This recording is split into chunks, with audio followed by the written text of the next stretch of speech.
Libra. This is Inspire 2016 with your weekly tarot reading for the week commencing the 10th of April until the 17th of April 2023. The first card for you is representing, how do you feel about yourself?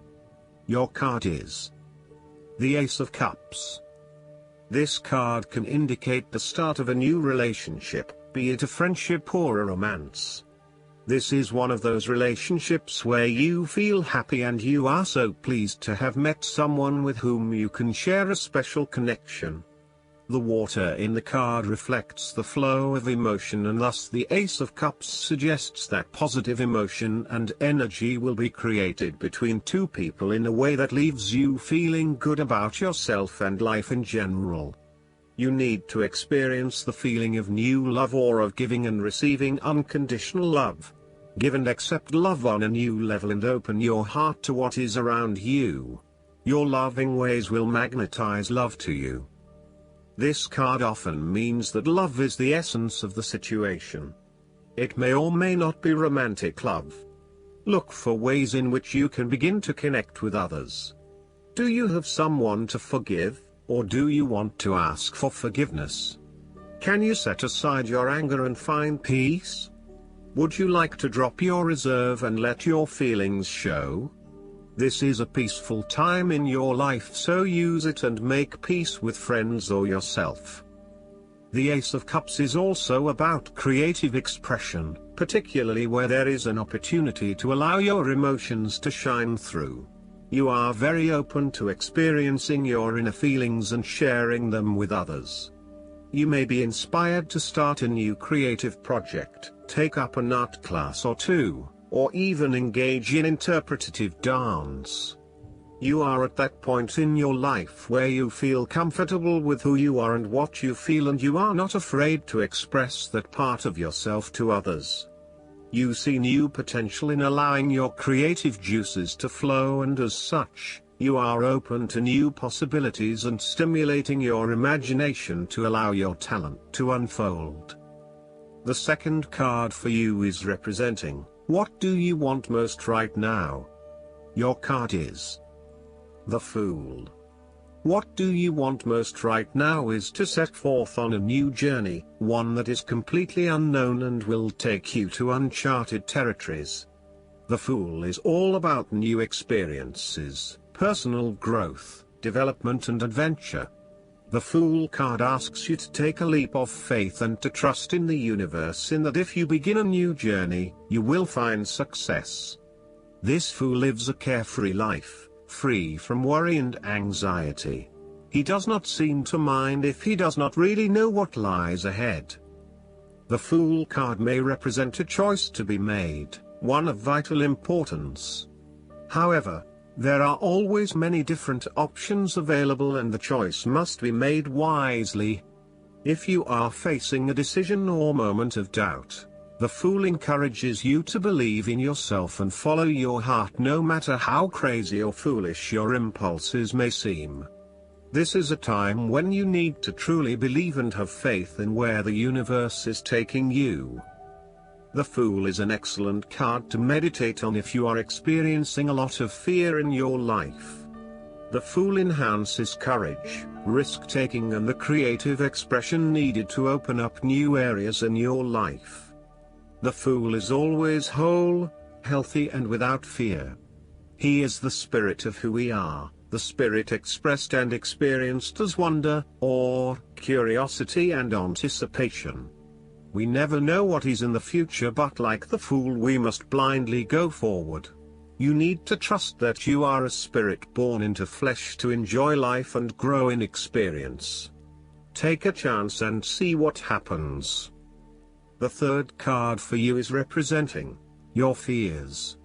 Your card is the Eight of Pentacles. You are afraid that your perfectionism has become a barrier to your success. You will have to let go of the smoothness and predictability of doing what you have mastered, and be willing to make a fool of yourself all over again. You are working very hard on something, but it is not leading to the desired outcome, leading to frustration and disappointment with the lack of success and progress. Sometimes, we can focus in on improving a part of ourselves or trying to fix something, only to find that all that effort is just going on the wrong things. You may be honing in on minute details that are not important to the overall workings of your life. Instead, you need to look at the bigger picture and ask yourself whether this is the right direction for you at this time. How can you bring your attention out of the detail and to the overall picture here? Are you working on the right things, or is there a major part that you are missing? Return to the energy of the Seven of Pentacles and reprioritize and invest in those activities that will lead to the greatest return.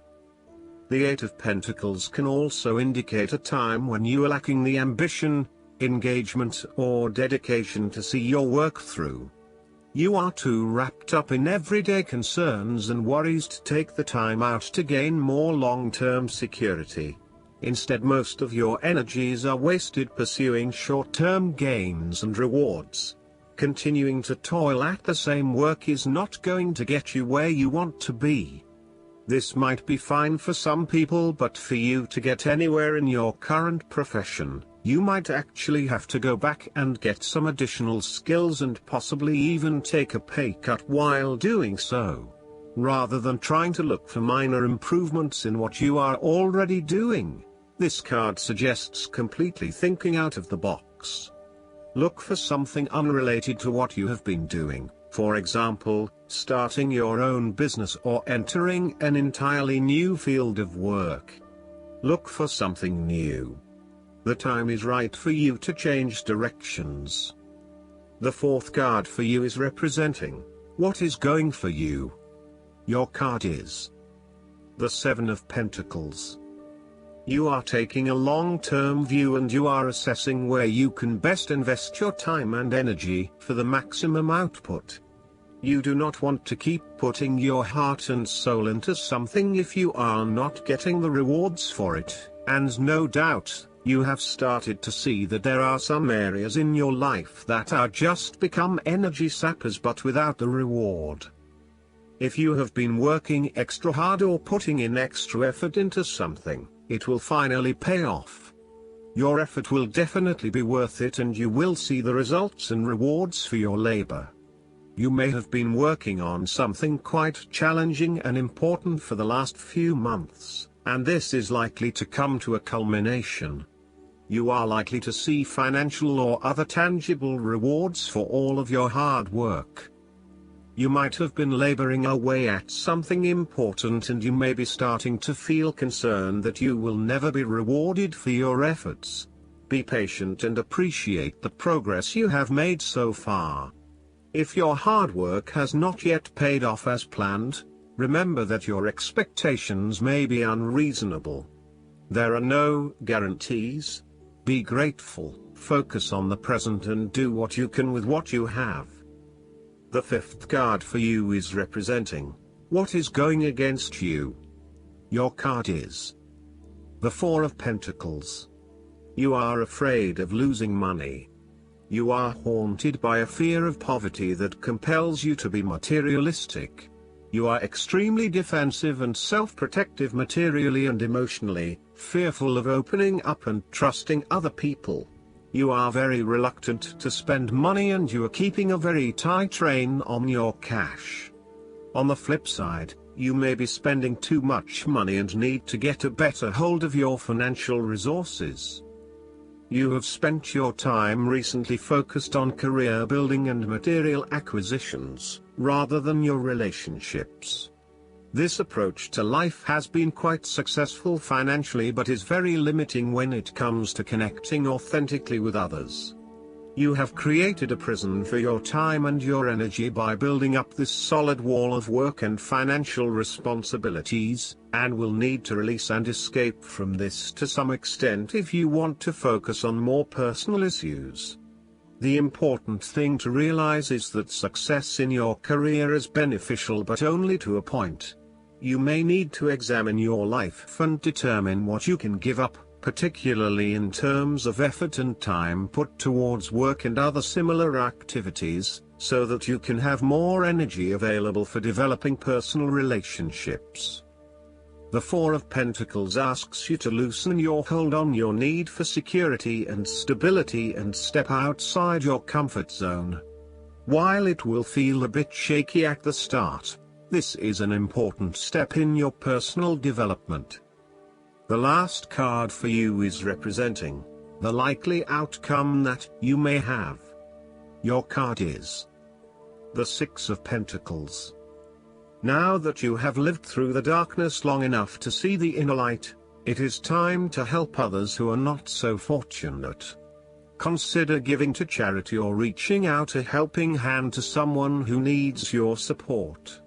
The generosity of the Six does not limit itself to money and material things. Giving of your time or your wisdom is often just as spiritually fulfilling as giving away money or gifts. And the intangible gift of your presence is received just as well, if not better. You may also be inclined to make a loan to someone, on the premise that they will eventually pay you back once they are back on their feet. This is a loan built on trust and good faith, knowing that if you give something away, it will come back to you. Remember, though, that this is more about a short-term fix and not a sustainable solution towards self-sufficiency. So, think about how you can financially support your family or friends in a way that encourages them to stand on their own 2 feet eventually. If you are the beggars in the Six of Pentacles, then you may be the recipient of someone else's charitable activities. This will help you to get back on your feet and to eventually repay the charitable organization or individual, either with your time or your restored wealth. You will also need to identify ways in which you can become more self-sufficient in the long run. The risk of accepting charity is that you become dependent on it and cannot look after yourself. Be mindful that you are not becoming submissive or noticeably desperate as a result of the charity that someone else is providing you. Last but not least, the guidance card for you is the Deservingness. The Angels of Abundance present you with this card as a reminder that you, like everyone, deserve abundance in your life. You may feel discouraged or believe that those who have abundance are different or better than you. The angels want you to know that you are a divinely perfect child of God, and just as you would not want to see your children go without, so too will you be provided for. God and the angels do not want to provide us with this bounty simply so that it can be hoarded in a bank account. However, they want us to use it to support the great work of ethical charities, to support ourselves while we work on our life purpose, and to do all we can to make the world a better place. The Angels of Abundance know that too many of those who want to do good are not able to because they feel trapped in energy-draining jobs. By providing for them, the angels are helping every one of God's creatures. It's helpful to affirm that you deserve to receive abundance, because it will be invested in good causes. That includes paying for your education, buying supplies to serve your life purpose, reducing your stress levels with self-care, and giving to charities. Reaffirming the fact that you are worthy of the same goodness and opportunities as everyone else helps dissipate old feelings of undeservingness. Acknowledging the abundance that you have, and actively asking for that which you need, will realign your energy with respect to receiving blessings in your current life and situation. I hope that you enjoy everything, and if you like the reading, just please click subscribe and you will get instant notifications every time we publish a new video right to your YouTube. Thanks.